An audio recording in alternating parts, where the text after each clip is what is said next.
Hello YouTube family, welcome back to my channel. If this is your first time here, my name is Sharita and welcome. And in today's video, as promised, I'm going to give you a dedicated review on the latest release from Burberry, and this is for Goddess Intense.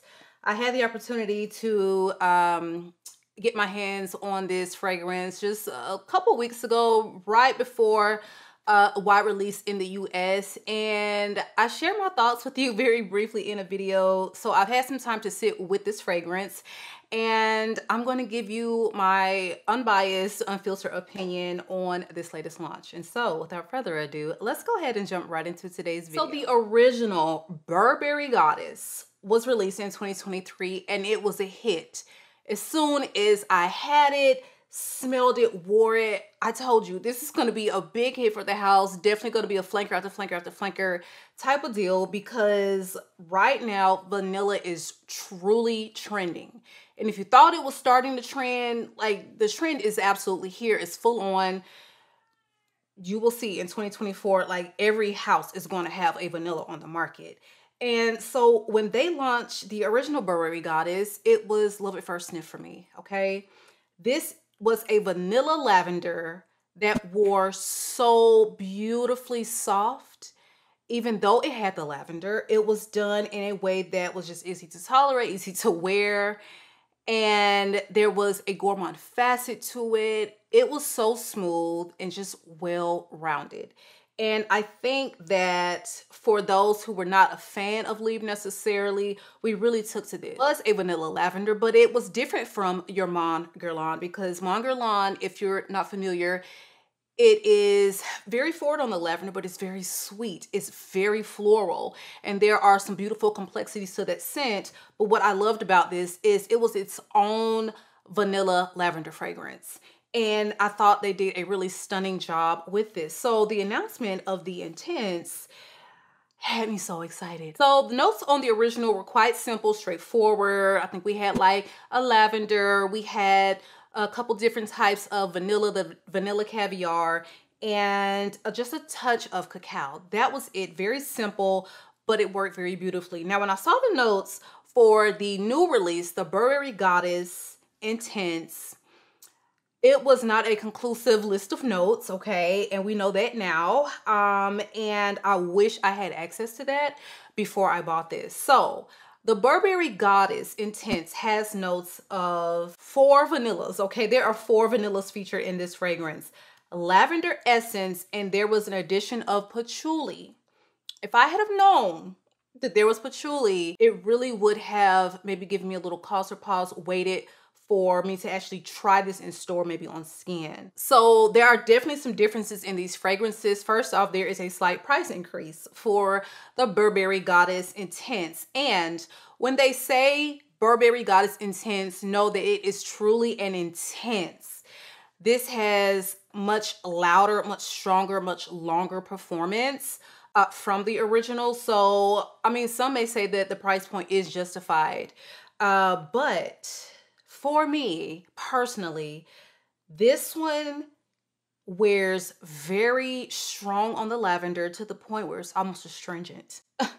When this first hit my skin, it was like, what the fabuloso is this? It smelled of astringent cleaning products, maybe something a little bit more like home scents, and it was very off-putting in the opening. Now, with that being said, I feel like as this develops on your skin and you wear it, it really does morph and change. It takes you on a bit of a journey. But overall, this is giving me more of a Libre vibe. It's almost like if they wanted Libre and Burberry Goddess Intense to, you know, just have a love child.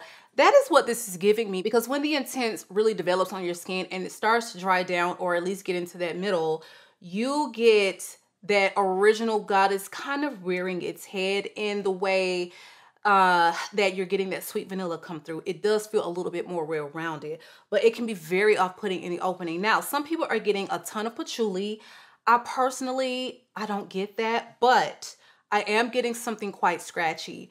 Because the lavender is so prominent in here, I was assuming maybe that is what was creating that, because I do get that from the Libre. I think Intense is the version that I owned years ago, and it was like an immediate declutter. It wore very scratchy on my skin, and I just did not like the way the aromatics were done in that fragrance. Same here, okay? So I feel like if you are someone that loves the Libre DNA, okay, you will probably vibe with this, because it really is kind of giving you the best of both of those worlds. You are getting more of a powerful, a little bit more boss chick vibe, and you're still having those enjoyable vanilla components that so many loved in the Burberry Goddess. However, if you sided with Burberry Goddess because it's very different in a way that it's softer wearing, okay? It's a little gourmand.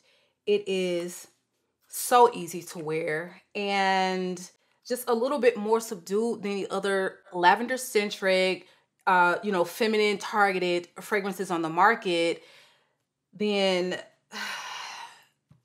okay, test it. Try this before you buy it, because you may really be shocked. This wears a little earthier. It is definitely a lot more woody. The lavender is kicking. Okay, I mean, kicking like Bruce Lee. It is kicking. And it was just a little bit too much for me. Now, I feel like when they create these flankers, they're not creating the flanker for everyone that loves this to necessarily also love this. They create these flankers to draw additionals in, okay? The people that thought that, oh, this keeps a little bit more bite, a little bit more spice, a little bit more pep, a little bit more boldness. A lot of people said that about this one.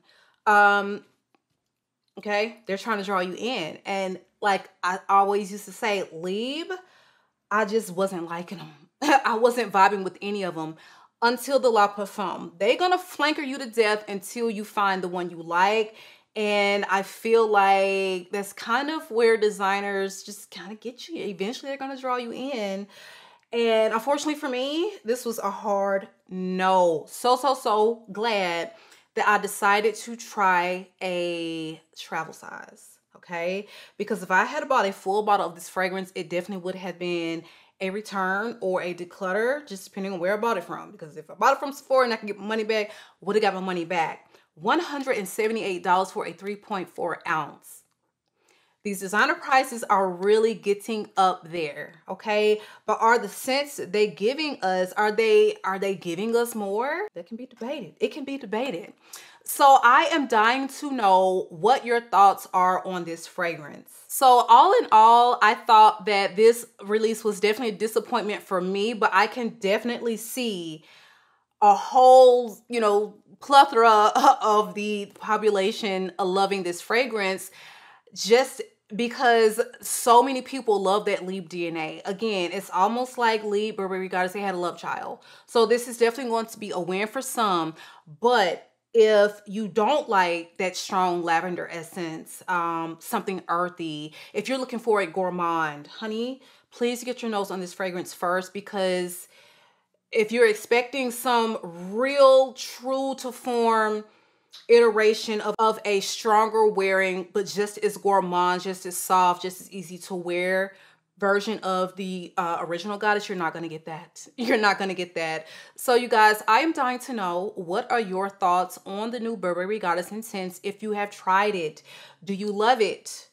Do you prefer the original? Now that I've reviewed it, like, what are you going to go ahead and try it? Does it sound like a blind body? I'm dying to know your thoughts, because y'all, not one vanilla release that I wasn't feeling. There's also another one that just dropped that I'm not feeling either, and we're gonna get into that in another video upcoming next week. But I am loving the vanilla trend. Okay, doesn't guarantee that you're gonna love it, just because it has a prominent vanilla essence to it. But I am loving the trend, okay? And it's making me want to get my nose on so many of these designer fragrances. But this one, no, okay? No. I'm gonna see if my daughter wants it. And yeah, because it was a total miss for me, you guys. And I'm so sad. But it had some real, you all. Make sure that you are subscribed to the channel. Be sure notification bell is turned on, set to all. And if you found any value in the content, again, please give your girl a big thumbs up. I will catch you guys on the next one.